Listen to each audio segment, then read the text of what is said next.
Ibrahim Oredola has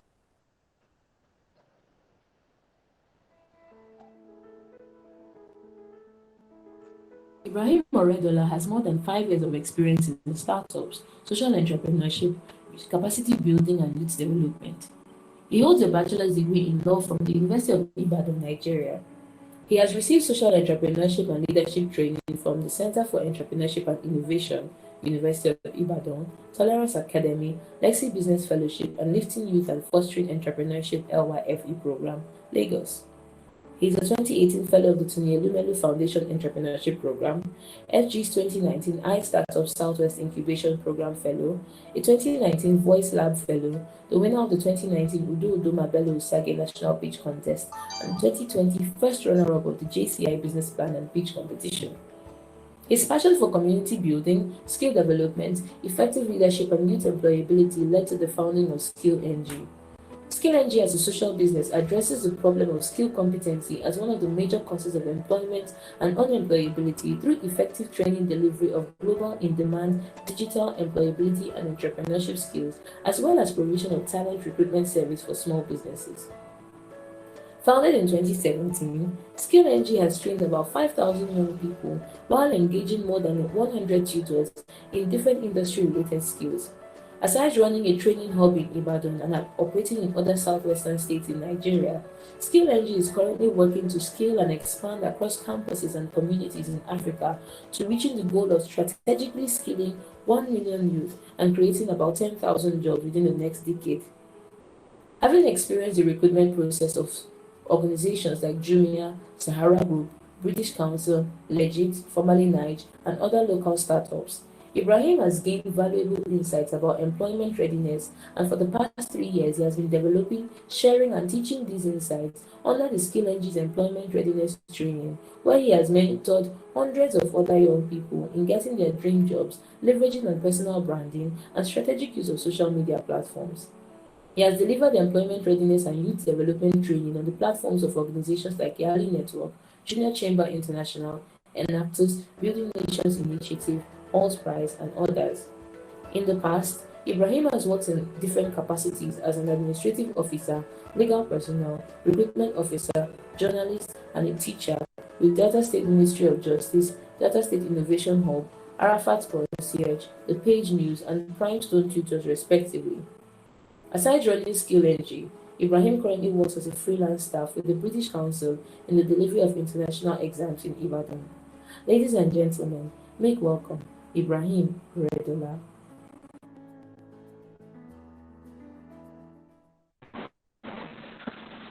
Hello, everyone. Good afternoon. I'm very happy to be here with us this afternoon. I hope you can all hear me. Yeah. Okay. Yeah. Let me say, I'm a little bit nervous because I consider this platform a very big one. Especially given the opportunity by my Oga, Mr. Martin, to come and talk to you about the connection between the man and the job. Honestly, I think Mr. Martin's answer has really done a lot, and they've spoken to you guys a lot about what you should do and not do when it comes to the business of finding a job. And most of what I'll be doing is just, putting icing on the cake for everyone. Yeah, but before I move on, let's assume I captured, we all know the planet Mars, right? Mars, Jupiter, Mars, yeah.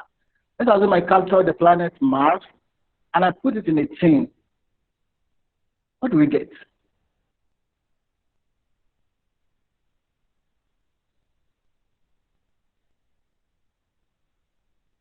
I'm expecting a rest. Oh, okay, yeah. So I'm expecting you guys to scream, don't leave me right now. Well, I'm leaving. Okay. So without wasting much of our time, I'll be sharing my screen.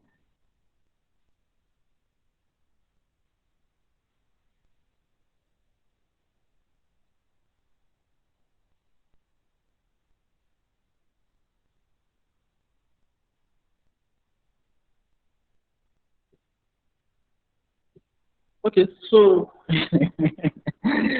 oh, don't worry, I'm not leaving. I'm not leaving. I'm still going to give us more. Okay, so yeah, we can all see the screen, right? You can see the screen and the signify. Okay, okay. Thank you very much. So yeah, so without wasting much of our time, we'll be diving into it. And honestly, I finished from University of Ibadan 2016, and from then to now, I've had a hell lot of experience. As a matter of fact, I started this whole job of hunting for opportunities since I was in 200 level, or let me say 300 level. I can remember writing my first CV in 200 level, for some job opportunities and all that with some corporations for internship and all that. So it's something that what I'll be telling you today are things I've learned by personal experience, things I've learned during the time that I was teaching others, and things I've also observed from afar. So, but I'm sure that this session will be worth your time. So, you can see what's on the screen, right? So, as much as possible, I want this session to be interactive. So, you can see the screen. Yes, I got a job after 5 years of being jobless. Over 4,000 applications. So, we all know Anitoka, right? So, thank God for Anitoka in this person's life. So, now, this is looking like some script from like an horror movie. Because how can you be so patient to write 4,000 job applications, to wait for 5 years before getting a job?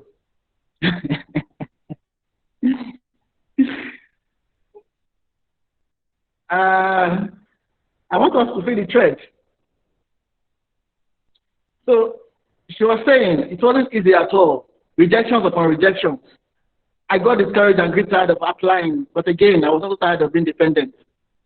Then she went on. I don't know how long you've been trying to get that 1 year, but I know this and that.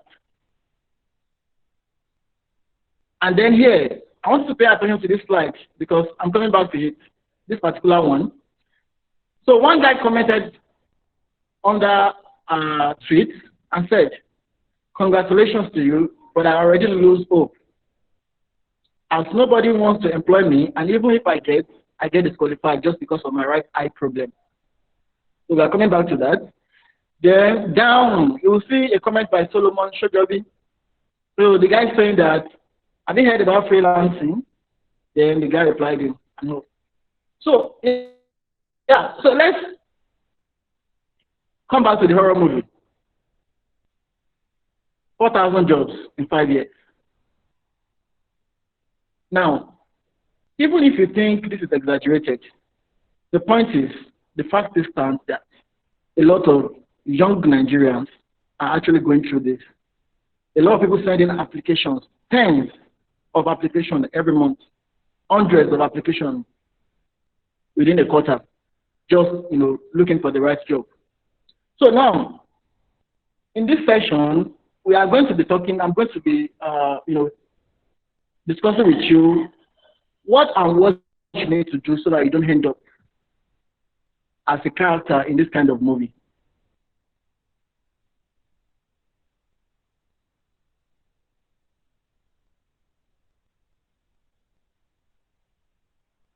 Now, currently, I'm very sorry. I need to give you these numbers because if I don't give you these numbers, we won't actually be able to contextualize our discussion. Because you need to understand the big picture, and then narrow it down to you. The global force at the moment is 3.6 billion, and 500 million globally, that is before the pandemic, are unemployed or underemployed. That means if you have 7 people in the world, 1 in every 7 persons is either unemployed or underemployed. And let's come back to our country, Nigeria. Nigeria's labor force is 109 million, that's 2% of the total population. The unemployed is 23%, the underemployed is 20.1%. That means 1 in every 2 persons is affected. That means if you have 2 people standing, one of them is either unemployed or underemployed. That is worse in Nigeria. Now, the figure I just quoted for you was even before the pandemic.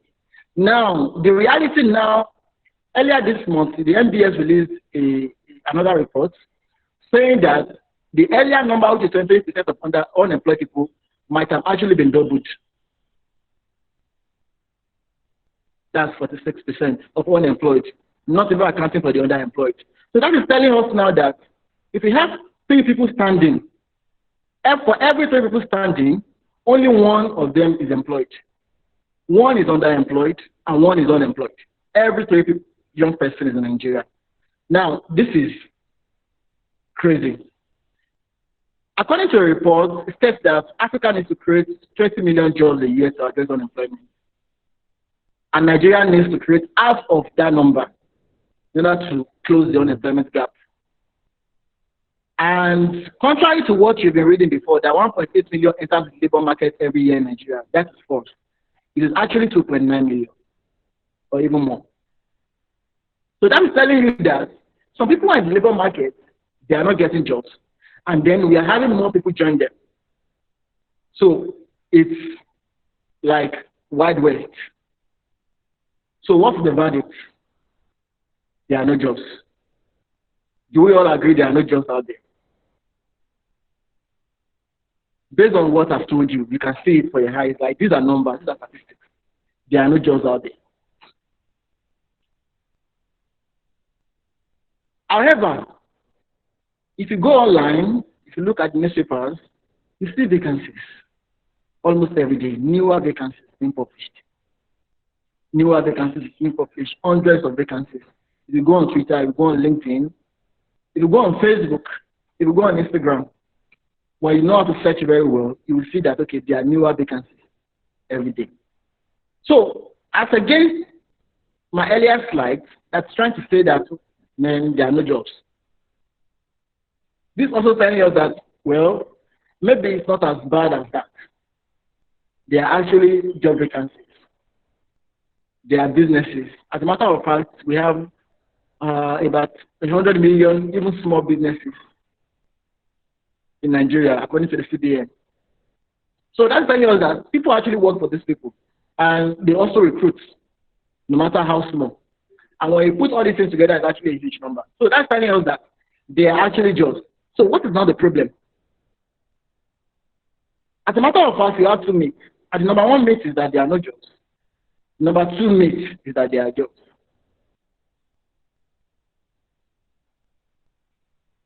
So this is all trying to debunk it.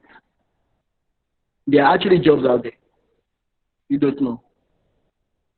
But the jobs are for those who are fit and ready for them. You can see the screenshot of the newspaper I put by the side that says that 9 in 10 Africans not qualified for jobs they apply. It's not saying that 9 in 10 Africans can't or does not possess the skills for the jobs they apply for, but they are not qualified for that job. And this is the problem with so many African young people seeking for jobs. Answer spoke yesterday about the fact that, okay, people just have one CV and, they just submit it anywhere, they just submit. The same CV, they are looking for cleaner, you dump it. They are looking for medical doctor, you dump the same CV. They are looking for engineer, the same CV, only you dump it. So this is actually what is bringing a problem for everyone. Now, let me tell you what this actually means for you as a job seeker and for the recruiters. This means that for every job application, I think they have, according to the research done by Jobberman and some other organizations, they have an average of over 100 for one position. Of course, there are some jobs that you have hundreds of thousands of people like applying for that same job. Now, when the recruiter receives an application, hundreds of applications for a job, now that means they have to spend more time, energy, resources trying to sift through the application, trying to look for one right candidate. Because you don't actually know that, okay, this job is not for you. You are already trying to get in the ways of others that should actually get the job normally. So as a matter of fact, if a job is not, okay, like for instance, just imagine, you're a medical doctor, you didn't have any background in accounting, and yes, they are calling for, there's a vacancy for an accountant position, and you're sending your CV. Now, definitely you can't get that job. But in that process, you are also trying to, shoot another person in the leg, someone that actually deserves the job. Because in the process, by the time they are trying to sift through the tons of applications, they actually miss the right candidate. And this is not actually helping. Also, this problem about the fact that, okay, we have 9 of Africans not qualified for the job they apply for. There's also a part problem on the part of the recruiters, the employers themselves. Because as a matter of fact, the JD they put out there, most times, or let me say 50% of the time, they are just copy and paste. They will be asking for skills that they don't really need in the business. And that's actually why we are all where we are. But I hope that by the time we finish this presentation, we would have a clear idea of how we can address this together. So I said something in the previous slide about the fact that there are jobs out there. However, the jobs are for those who are fit and ready for them. Now, note the two words, fitness and readiness. So, are you fit? That's one question. You have to take that. My second question is, are you ready?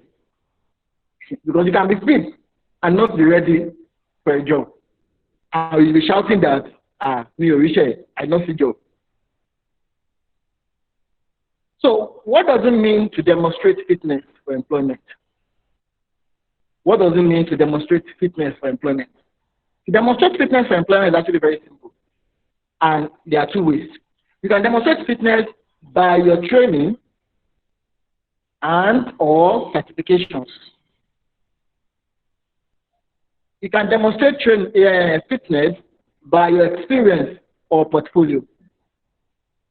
There are some jobs that, whether you like it or not, there is no way you can actually work in those sectors without having undergone a specific kind of special training. Like for instance, now we're talking about lawyers, engineers, doctors, like mention them like that. No matter how brilliant you are, if you don't go to a medical school, you can't work as a medical doctor. No matter how brilliant you are, if you don't go to a law program, you can't possibly work as a lawyer. So in you trying to identify, in you trying to look for a job, these are the questions you need to ask yourself. Do I have the training and certification placed, ready? So the kind of job I'm looking for, do I have the training and certification for it? So that's one. Then the other part is for experience and portfolio. Now, because of the advent of technology and globalization, newer jobs are coming up. Jobs that we don't even have them in the university as courses. We have, like at least in Nigeria, we have the likes of graphic designing, the likes of social media management, advertising manager, and a whole list, a whole lot. So for this experience, for these job portfolios, now you can demonstrate your fitness for employment through your experience you've garnered over time, working in similar positions, and through your portfolio. Now, portfolio is samples of the work you've done. If you're a content writer, you need to have a portfolio. So, if I'm employing you as a content creator for my organization, most likely, most of the time, I will not even be asking for your training and certification. No, but I don't care. What I will probably ask you is, where have you worked before? And can I see your writing samples? That is experience and portfolio. So there are two kinds of jobs. There are ones that okay, you have to demonstrate your fitness by training and certification. And there are ones that, okay, you don't need training and certification, but you have to demonstrate your fitness by experience and portfolio. And there are also some other jobs that you have to demonstrate, you have to present both training, certification, experience, and portfolio to demonstrate your fitness for the employment. So you need to know. So we'll clarify this as we move on. Now, you can see the screen here. My colleague wasn't there. Okay, the guy applies for every job, CEO, pharmacist, you name it. A few weeks back, he called me asking about auditing. I explained what it's about and he applied. Guess what? He did electrical engineering. Now, this is one of the problems we are talking about. How do you possibly want to want to get hired as an auditor when in fact you studied electrical engineering? Now, these are simple basic stuff, but during my experience as a recruiter and as a recruiter and as a job coach, job readiness coach, this is the same mistake people make all over, again and again. It's simple. You might be like it's just a matter of common sense now. How will you, as an electrical engineer, be applying for an auditing job, but people are doing it? And if you are here and you are doing it, it's high time you actually stop. Are you getting? So if you look at the second comment there, okay, we'll get back to that.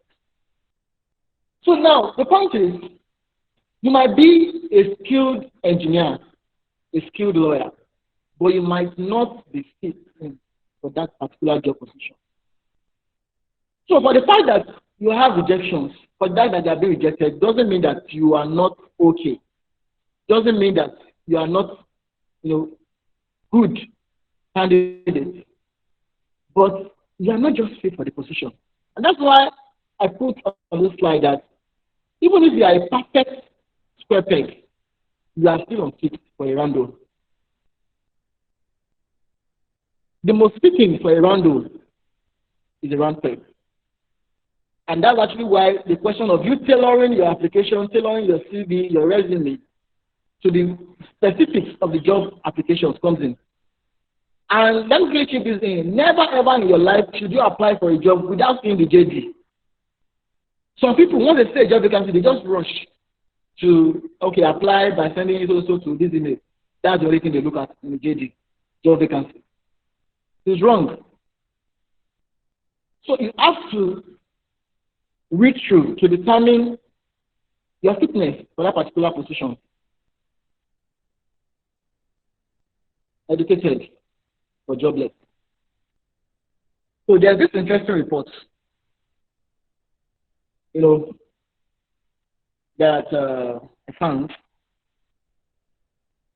nearly 10,000 PhD holders currently unemployed. And you, what do you have? BSc, right?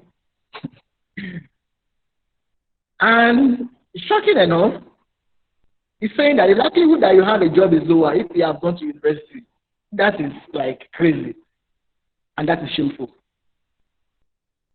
If you're going to the university, is like lowers your chances of being employed, then the university system has not only failed, you yourself has failed. And that's what we are trying to say is, as a matter of fact, you should learn to be flexible.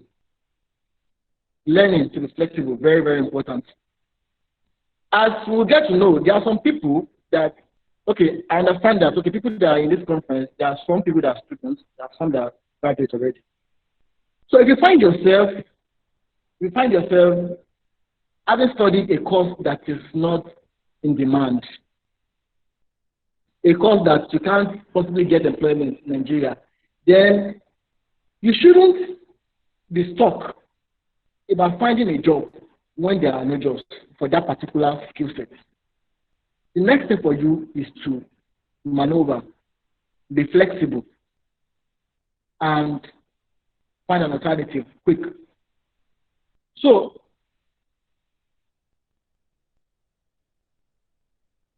we talk about the fact that, how do you demonstrate fitness? We talk about that. We take training, certification, portfolio, and experiences. But how do we demonstrate readiness for employment? Fitness is different from readiness. I said earlier, readiness is okay, yeah, I'm ready. So how will I know you are actually ready for this job position? Number one is you have the knowledge to be able to excel in that job. You have the knowledge. Let's take, for instance, okay, I'm applying for the job of a legal counsel in an organization. So me demonstrating readiness means that I have the knowledge of law. That's number one. That's number one tick that, okay, you are ready. Number two tick is I have skills related to that particular position. Knowledge is different from skills. That's actually one of the things you have to. So for the fact that you might actually know your way around Microsoft Word, but not be skilled in presenting a reasonable document. It's possible. Knowledge is different from skill. Skill is the application of knowledge. So as I was saying, so I applied for the position of a legal personnel. So number one, I must have the knowledge of law. Then I must also have skills to be able to function in that particular position. Skills like advocacy skill, skills like writing skill, skills like research skills.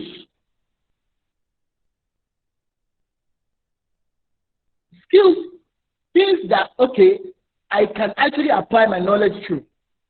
So these are one of the things. So when you have those skills, then I can say that, okay, good, you seem to be ready. Then the next thing is attitudinal skills, or what other people call soft skills. And some also call it transferable skills.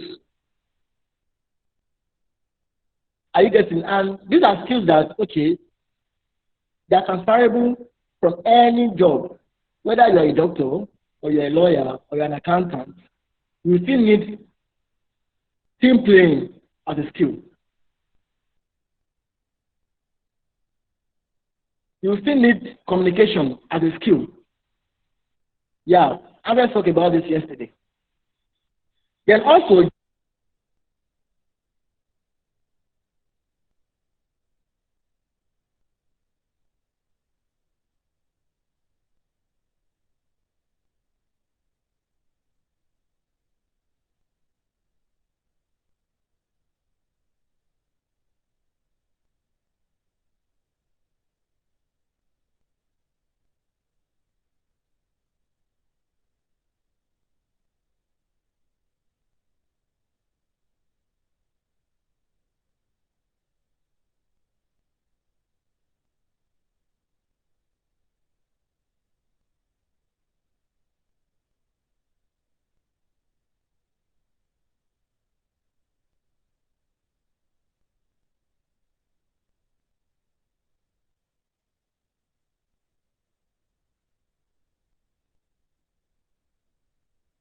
oh,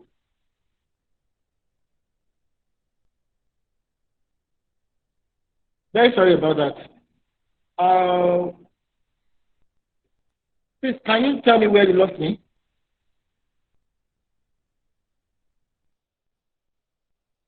Or is it recent? Can I go on?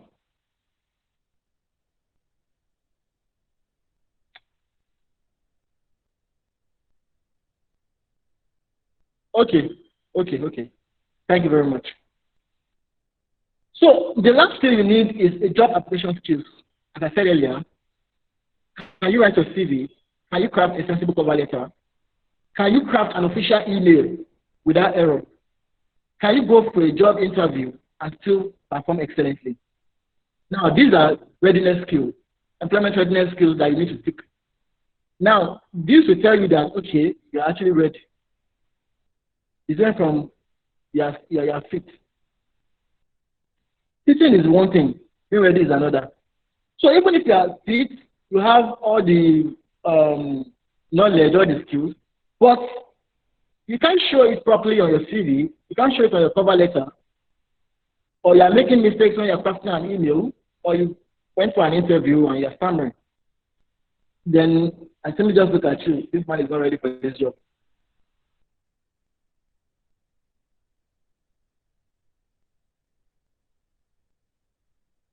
So now, to the main discussion of this conference or of this session. So how do you decide the skills you need? How do you decide the skills you need? So before we go there, let's look at the kind of skills there are. Number one is digital skills. And we're talking about tech skills. As simple as desktop publishing, as simple as data analysis, as simple as graphic designing, as simple as coding, and the rest. We have entrepreneurship skills, we have vocational skills, we have soft skills. So as a job seeker, how do you decide the skills you need? The first thing you need to do is you need to decide your job interest. What kind of job am I looking for? You need to ask yourself, what kind of job am I looking for? If you are the type that, okay, you don't have skills, you don't have skills yet, and yet you are looking for a job, so you want to determine, okay, how do I decide the kind of skills I'm looking for, even if I want to get trained for it? So the first question is, okay, what kind of job am I looking for? So once you convince yourself that, okay, this is the kind of job I'm looking for, and also, please, let me put you this in. Don't settle for less. Don't ever settle for less. If you know that your goal is, okay, you want to work with a multinational corporation, don't settle for less. You can get it. I'll walk you through how to decide the skills you need.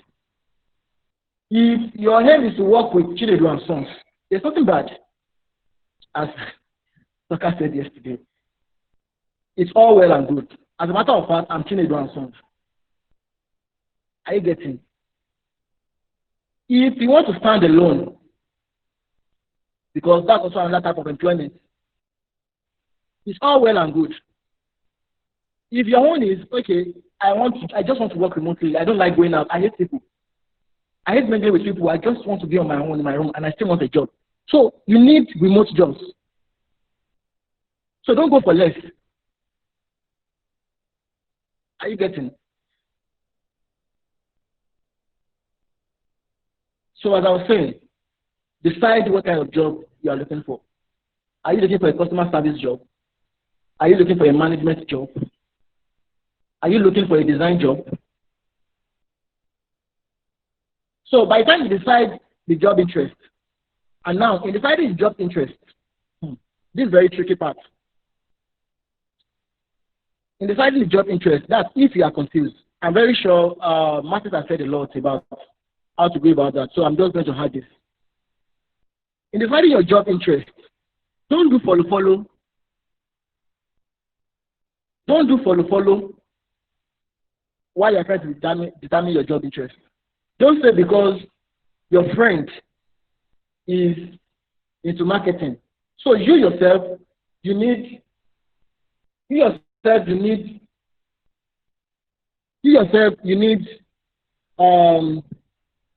a job in marketing. That is you doing follow.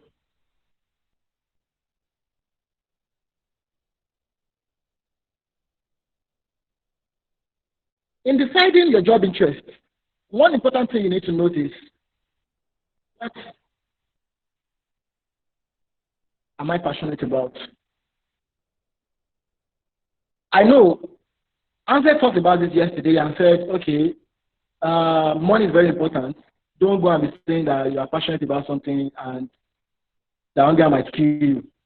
But as against that, personally, I still maintain that you need to be sure that passion is very important. Are you happy? Will you be happy doing that thing? So if you have something you are passionate about, it's profitable. for you to actually develop yourself in that line and secure a job in that line. If you're passionate about non-profits, NGOs, and all that, then it's a passion. You can develop skills.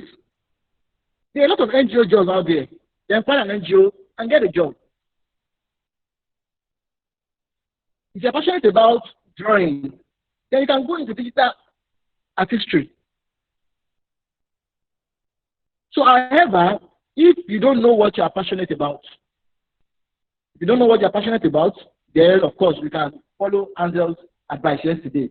That just find a job for yourself and you'll be chasing passion later. But it's much more profitable because if you go for what you are happy about, let me tell you something. A lot of people are in their job currently that they are not happy doing the job they are getting paid to do. Whenever it's Monday, it's rumbling day. So you don't need to get stuck in a job that you're not happy doing, all because you need to earn some paycheck. So very, very important, please, everyone. So if you go for what you're passionate in, if you develop your skills in your passion, it will save us a lot of pressure, especially we won't be having you disturbing people at money. So that's number one. Decide the right job for you. So let me quickly share my personal story here. So by the time, at a point in my life, okay, when I finished NYSC immediately, so I knew from the start that, okay, I was not going to do a 9 to 5, at least not actively. So, but then at that point in time, when you just finish NYSC, people that serve there, you relate to what I'm trying to say. You are broke and so you will be forced to dust your CV and go job searching. At that point in time, I told myself that what I'm looking for is a remote job. At that point in time in my life, what I needed was a remote job. And at that time, I've had a lot of my friends got employed. And in my circle, I was the only one unemployed. Because the kind of job I was looking for, the remote job, wasn't coming true. But I knew that it's just a matter of time. So I kept searching, I kept applying. And while I was doing that, Ansel told you yesterday, don't just sit at home doing nothing. While I was doing that, while I was searching, I started teaching in a tutorial center, teaching government, literature, and the like. And I was earning like 400 naira per hour or so there for 2 hours every day. And of course, I'm having something to eat with. After like 2 months or so, I eventually landed my remote job. And they were paying me far more than what all my friends actually got. Like, I was getting paid more than what my friends were doing. So, don't settle for less. So, after you've decided your job interest, the next thing you need to do now is you need to go to Google. Yeah, Mr. Google, the Google that you know. And search for your interested job role. So if at the end of the day you concluded that, okay, I'm looking for a design job, a graphic designing job, and you already have a skill in graphic designing. Oh no, let's assume that you don't have skill in graphic designing. So you search vacancy, graphic designer. Now read through the JD, which is the job description. There are different parts. There is the duty part, there is the responsibility part. So they will tell you, okay, these are what we're expecting you to be in our organization. These are the skills we are looking for. These are the things, that attributes we want our potential candidate to have. Now, study 1, 2, 3, 4, 5 different job applications in your job interest. Like, print them out. Bring out your pen. Mark it. Now aggregate it and look for the common skills that they are looking for.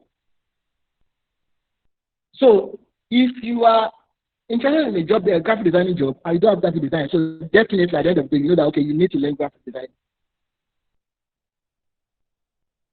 In a graphic designing JD, almost all the time, you will see they will tell you send samples of your portfolio or send your portfolio samples of your work.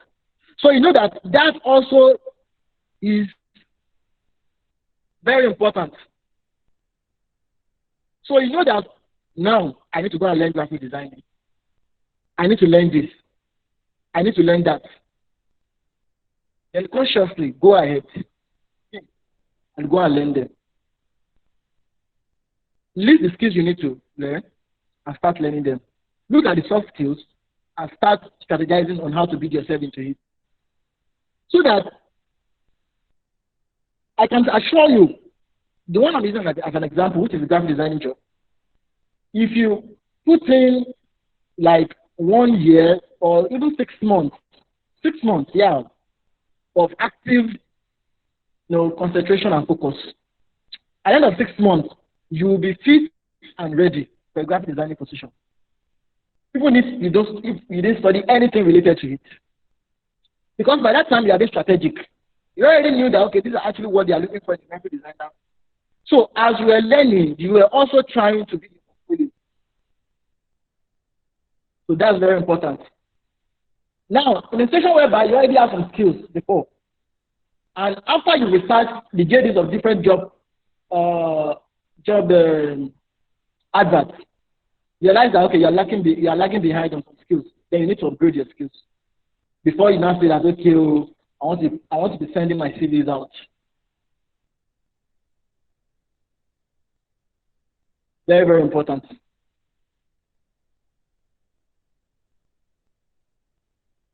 So yeah, because of time, these are transferable skills that I was talking about. We have team management, customer service, because every business needs customer service. Because most of the businesses you'll be interviewing for, at a point in time, you have to relate with consumers, clients, customers. And your ability to be able to engage customers efficiently will be a determinant whether you'll be keeping your job or not. So any job, you need customer service skills, problem solving skills, very important. Leadership skills, communication skills, time management skills, creativity skills, digital skills. No matter the job you are looking for, digital skills, you need it. And at the basics, at the most basic part of it, of course, you need to be able to at least type effectively on Microsoft Word. You need to be able to present, to prepare simple documents. You need to be able to do a simple presentation. Simple data analysis, you need that. No matter any job you are looking for. See, these are become transferable skills. I was reviewing some JDs like last week, and I saw like 10 different jobs. And some features were occurring. Because businesses are getting smarter these days with data. So if you want to excel, if you want to even get called, if you want to have, make sure you have these skills on your CV. And make sure you can actually, you're not just displaying on the CV, but you actually have the skills. You can actually apply them, and you can do something sensible with them. Very, very important. So now, how? Since you've decided that, okay, these are the skills I need for this job, how do you now develop the skills? Can you hear me? Like, okay, thank you very much. Thank you very much, Yusuf. Okay, so now you've decided that these are the skills I need. The next question is, how do you now go about skilling yourself?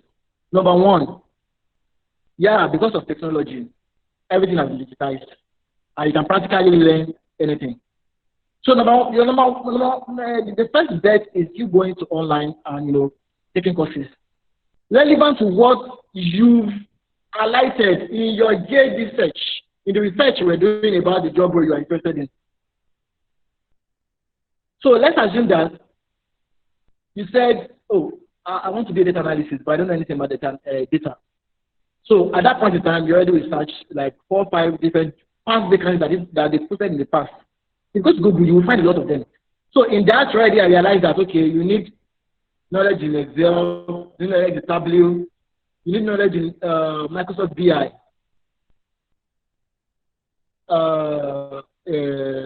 Yeah. So now, you can go ahead online, take courses in them, and have a certification.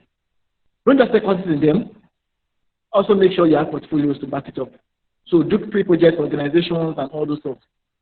So number 2, peer-to-peer learning. If you know that, number 1, you don't even have enough data to go online. That's why I'm giving you this other option. You don't have enough data to go online. Then the next thing you can do is have a peer-to-peer learning. Meet someone that knows something, that knows the Excel you want to learn, and beg the person to teach you. So online classes, peer-to-peer learning, paid training events. So if there's no one to teach you and you're not teaching enough to take online courses, then go to paid training. Sign up for classes. If you are investing in your future, in your life. And the last thing is how you can build these skills. You should join relevant groups. Join as interns. Join as volunteers. If you are a student, join campus student organizations on campus. Join student organizations on campus. You know, like take leadership roles there. As a matter of fact, most of the transferable skills I have today, I learned it while being members of different student associations at the university. That was where I left my writing skills. That was where I left my communication skills. And at that point in time, we were going for leadership position. We have to address our fellow students. You have to do project management and all those stuff. So if you are a student, you are still lucky because you have a lot of platform, you know, to build yourself. And even if you are a student, there's also another tip I have for you, and that's the fact that belong to all these organizations and take leadership roles in them. And during that process, it's a platform for you to meet with alumni, people outside that are from the organizations you are currently in. So from there, you can build your networking skills. You can build contacts. It's something I did. By the time I finished from UI, before I was mobilized for NYC, what I just had to do was just pick up my call. And I started calling. Oh, hello, sir. My name is Ibrahim. Oh, I know you. This is the president. Okay. I said, okay, I'm actually jobless for now. We just finished in UI and we have not been mobilized for NYC. I'm wondering if I can work with you before. No problem. Like, if you can make it down, just come. You are free. And make 3 calls. And they all came back positive. That's because of the kind of contact and network I have built while on campus with alumni. So it's actually a very good platform for you. If you are still a student, this is for you. But if you are no longer a student, bro, you can only join organizations outside. We have civil and social organizations that you can join and also leverage on their contacts and all that. So that's that. And then here, so I promised us that we are going to come back to it. So the guy mentioned something. He said, congratulations to you, but I already lose hope, according to him, as nobody wants to employ me, and even if I get disqualified because of my right eye problem. Now, as a matter of fact, I don't. If you have any disability, I don't actually want that thing to stand in your way. Don't think it's the disability that is stopping you from getting employment. That's number 1. Like something else. Okay, I understand. So I'm not trying to actually water this down, but because the fact that okay, you have a problem in your right eye should not be a cause why you are not getting employed. So go back to the drawing board. Look at, do you actually have the right skills? Are you doing it the right way?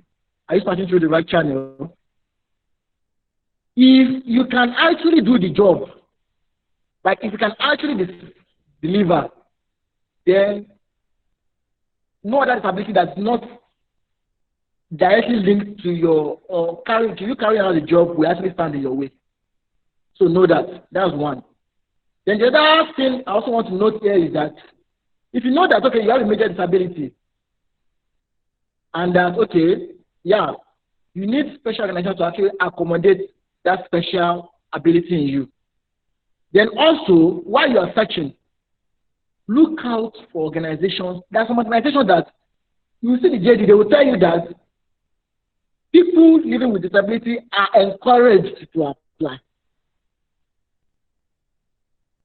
Are you getting? So if you think you have a major disability, then those are the organizations you have to target.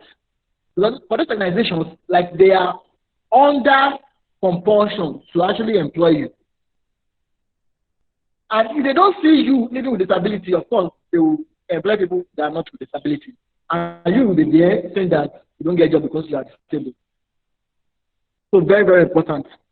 And also, there's another issue the guy raised. Okay, that's so much about freelancing. And which will lead me to the next slide. Concurrent multiple careers. Concurrent multiple careers. As a matter of fact, we are no longer in an age where, you just have to be a lawyer and face that squarely. You have to be a doctor and face that squarely. Oh, I'm an engineer for life. We are past that era. Because of the fact that the population is exploding, fewer jobs are being created, and the fact that there is shifting in demography and our lifestyle, this is becoming a reality for everyone, which is actually you developing multiple careers. And you can develop multiple careers for different reasons. It can be to just augment the employment you have. It can be the side hustle or the side career can just be to pursue your passion. While you are earning from one, you are doing the other just because of your passion. So I'm trying to tell you that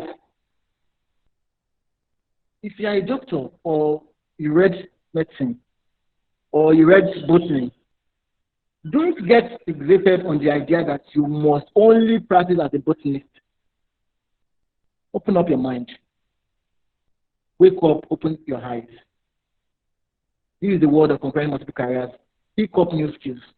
Start new careers. You can run them concurrently. It can be something in the morning and be something in the evening. I've met doctors personally that by day they are doctors, in the night they are programmers. Like, I've not one, not two that I've seen, that I've met. I've seen lawyers that are photographers. In the day they are photographers, in the day they are lawyers. Just shift within both.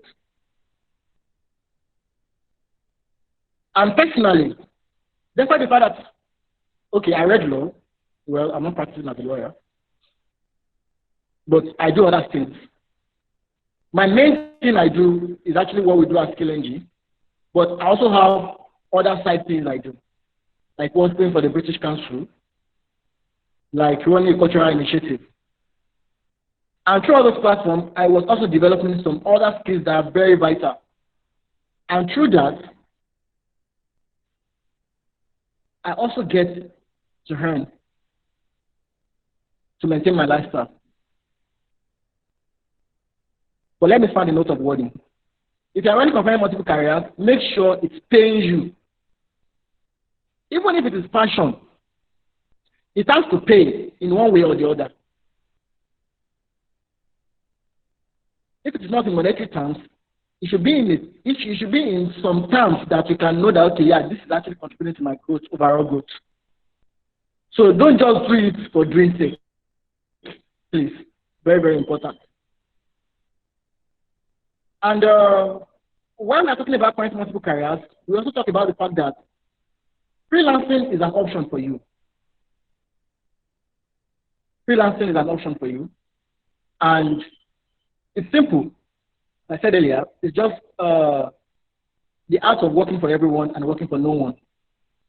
So you stay in your house, You look at different organizations, you do gigs for them. This is really suitable if you're in the design analysis world and other digital world. But of course, you can even freelance as an admin support. I've done jobs as an admin support freelancing before. I've done jobs as a freelancer as a translator, which you can too. As a matter of fact, there are opportunities in translating. So if you have language skills, don't allow all these things to go to waste.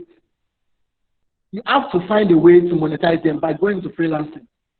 So develop it, package it properly, and let people in your network know that, oh, I also do editing. So when you are looking for a job at a site, you are also doing what? You are also trying to make money from editing. So in the night, you just drag your laptop and you edit, and you collect your money. So don't get fixated on the idea that, okay, I must only have one career. I must only work in a multinational company. I must, you have to free yourself of that thinking. You have to free yourself of that thinking. Okay.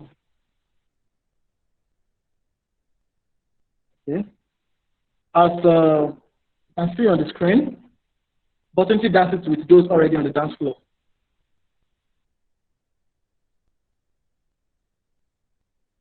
If you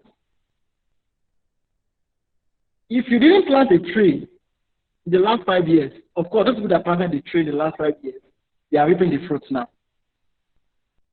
But if you didn't plant a tree 5 years ago, the next best time to plant it is now. You are unemployed now because you don't have some certain skills.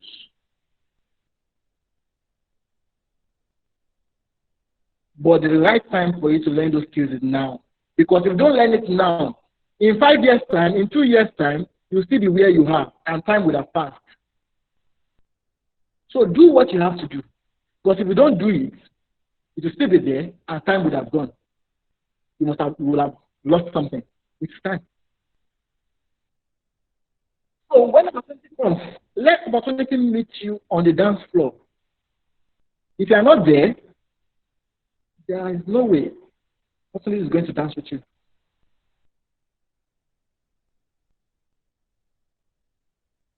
And according to Thomas Edison, he said opportunity is missed by most people because it is dressed in a barrel and looks like work. That's also another problem with most people. And that's actually why some people will actually stay years unemployed. It is because of this. When you see opportunity, you see it like it's work. And that's actually what most opportunity are. They dress, they look like work. So you see it as work, and then you don't take advantage of them. So let's assume you want to apply for a particular job position.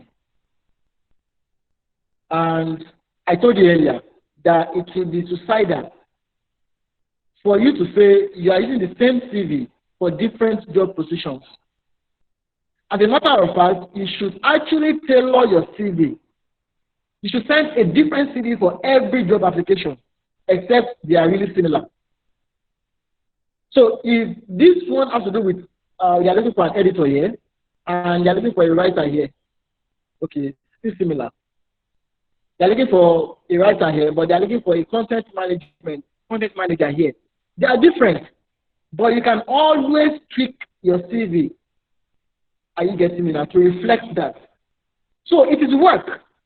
It's stressful, but that's the little things that make the difference between you that are not getting the job and the person that is getting the job.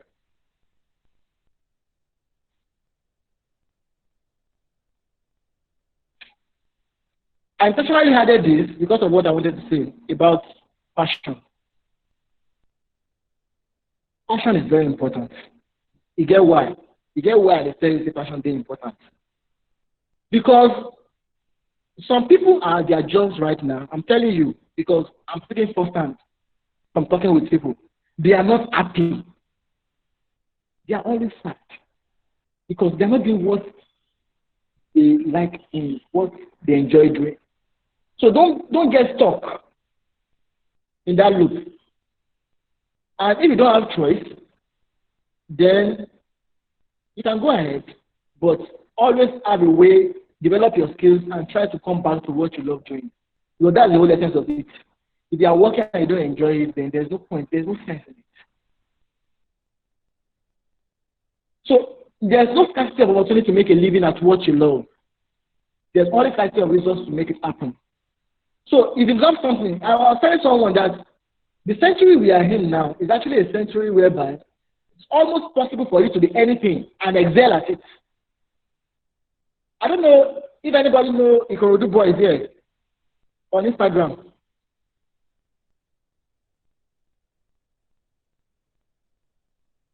Ikorodu boys on Instagram. Okay, yeah, thank you, people. Now, those guys, what they do is, okay, they just try to mimic, movies. Like the mimic, funny style, they upload it and all those stuff. Eventually, they got attention from the Russo brothers and many other celebrities. I tell people that the century we are in, the century whereby, if what you know how to do, if what you are passionate about is sweeping, if what you are passionate about is sweeping, you can actually make a living out of it. In the sense that if BBC will interview you and you tell them that actually the way we sweep with passion. There's a method to our sweeping in the sense that we don't sweep like just any regular people. That's how you sound by the time you are in the BBC interview. So while you are trying to find a job, while you're trying to work, look at it. Is this something you'll be happy doing? If not, then you know that, okay, you are only doing it for the meantime.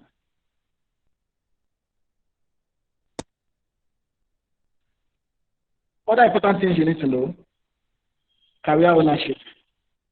I'm sure Angel talked about this yesterday. Career ownership. You are responsible for yourself. Nobody is responsible for you. You are responsible for yourself, for your career. If you are a student and someone tells you that when you are done, send your CV, I will see what I can do, don't listen to them. I'm not saying don't send your CV, of course, send your CV. What I'm trying to say is that don't rely on them. Have your own independent plan. Have the independent plan. So just have all those thoughts as options. And if someone says that, okay, come and work for me for exposure, I will not be paying you. If you don't think it will add to your, to your value, to your career in the long run, please don't take it. So at the end of the day, you'll be the one responsible for what you become. No one else should be responsible. You can't say, oh, they used me. Oh, they sacked me. Because they will sack, it's not a company. So only do what you know you'll be cool with in the long run. And that's actually what Ansel was saying yesterday about the fact that, okay, if you are being offered a shitty salary, if you know that you will not really be gaining a lot there, then please, politely decline. Are you getting? Decline it and say, oh, you're not good with it. Go for jobs that pay more. Happiness ownership. I said this a lot. I said this, and I'm going to retrace it again. Your happiness, you own it. You have to be happy at what you do. A lot of people are battling with depression at their jobs. You shouldn't be stuck. Please. Continuous learning is key. Anywhere you find yourself, whether you are self-employed, whether you are working for Chinedu and Sons, whether you are working for a multinational corporation, continuous learning is key, because that's the value you'll be bringing on board. And that is actually what will ensure your job security. See, there's no job security anywhere. If nothing has taught us, the pandemic has taught us that there's no job security anywhere. Because with this little pandemic, a lot of people have lost their job. Not because the employers are callous, wicked, no. But it's circumstantial. Okay, I'm not getting any revenue. You can't be expecting me to be giving you money. So please, you have to go. I have friends that have lost their job in this pandemic. But I also have friends that they've lost their job in this pandemic and they've also regained other jobs in this same pandemic. Are you getting? And why they're able to do that is because they are employable. So on this note, I'm going to be finishing with the words of a report. Whether you think you can or you think you cannot, in either way, you are right. Thank you very much.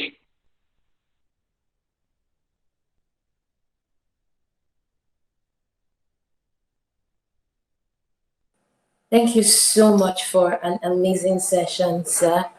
We really appreciate you. Okay.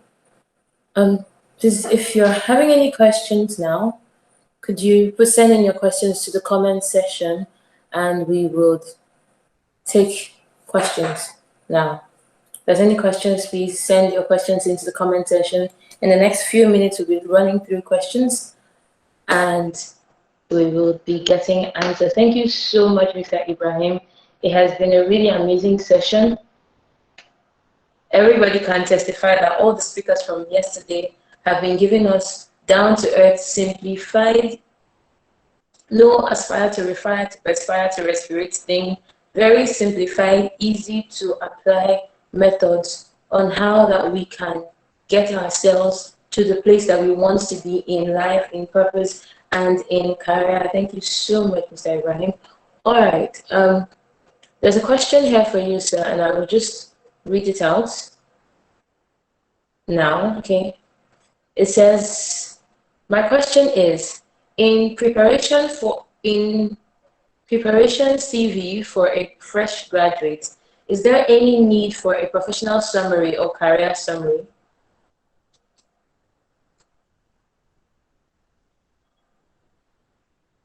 Hello, sir.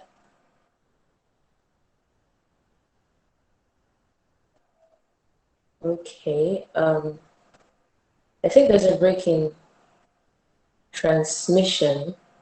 Mr. Ibrahim, sir, we have some questions for you. Yes. Thank you. Okay, please, can I get the question again? Yes. Okay. In preparation of CV for a fresh graduate, is there any need for a professional summary or a career summary? Okay, in answering that, of course, there is a need. Very, very important. There's a need for a professional summary or career summary. And you can be saying that, okay, but I'm fresh. I'm just like, I don't have any experience. Yeah, even at that, there's still a need for you to put one. And while you are putting a career summary or professional summary, you have to know the distinction between the career summary and career objective. Career objective is actually out of vogue now. So what we have is a profile of you, who you are. And an example of that would be that, okay, okay, my name is Oredola Ibrahim. I have also a number of years experience in this, and this. This is what I can do, where you actually sell your skills. This is what I've done in the past. And this is actually what I'm looking forward to do with your organization. Are you getting that? Something like that. And your career summary should be less than 100 words. Should be less than 100 words. Short and straight to the point. So where you have to sell yourself, your experience, and what you've done. So don't just say to looking for a place to put my skills into work. Like, those kind of career objective kind of thing. So we don't do that. You should stick to career summary. So I think I'm going to be sharing.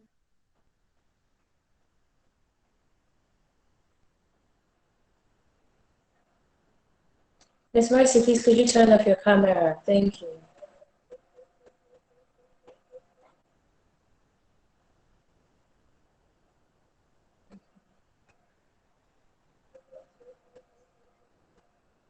Mr. Ibrahim, please, you are on mute, so we cannot hear you. If that can be correct. Can you hear me now? Yes, we can. Thank you. Okay. So I think I've answered the question. So I'm going to be sharing a sample of a career summary and with us so that we can use as template. But it's very important that you include the career summary. Whether you are fresh or you're not fresh, you need it. It's important. All right. Thank you so very much. The next question is, can you give us updates on some skill trainings you run in Skill NG? Okay. Um, Thank you very much. Basically, what we do at Skill NG is we train people in digital skills and employment readiness skills. Digital skills in the sense that any digital skills you want to learn, whether it's design, whether it has to do with data analysis, whether uh, it has to do with freelancing and remote working. So we do all that at Skill NG. If you go to our website, you'll find a button to talk to us there. Then we can take it from there. So if you don't have any skill, like you don't have any skill at all, we can actually work with you to determine the skill that is fit for you, for your interest. We train you in it, and we will be with you all the way till you actually have a job. That's what we do at Skill NG. And of course, we also recruit for people. So we have people in our network that rely on us for recruiting. And we always give preference to people people that have gone through our trainings before. Yeah, I heard somebody talk about freelancing. Yes. Okay. Okay. Let me answer this question first. How do we know when exposure is enough? Of course, you know when exposure is enough when you have a considerable number of portfolio and yet your purse is empty. You know exposure is enough when you know that you are good. People are praising you that you are good and you are still broke. So at that point in time, you know that enough of exposure at this stage. So it's actually very simple. That's how you know that I've done enough exposure. I hope I've answered your question. Then Isaac Achibong, okay, you are well developed, apart from Fiverr, Upwork, and the rest. How do I go about freelancing? If there's any other way. Okay, thank you very much. You are a web developer. Now, one of the things you have to pay attention to is your portfolio. Do you have a portfolio? If you don't, please put up a compelling portfolio about the jobs you've done. If you don't have, then you have to actually go out of your way to probably work for free for an organization or one or two organizations like that. Help them design their web for free so that you can have something live to add to your portfolio. Because when you see the jobs, even as a freelancer, people want to give you a job, what they will ask for, the first thing is, can I see the samples of your work? And if you have nothing to present, then that will be a big trouble. That is one way. So now, how do you freelance apart from going on Fiverr and Upwork? Now, how you can freelance is actually through your network. Yeah, my motivational friend will say your network is your network. Yeah, of course, that is true. Though it sounds perspire to acquire kind of a thing, but it's true. So you have to start from your network. You have to work on your branding. Work on your branding. I know you're not trying to run a full-fledged business. It's just like a one-man business, the freelancing sort of a thing. So, but you still have to give you some level of branding. So name your web development company, have a good logo for it, have a simple flyer. Are you getting me now?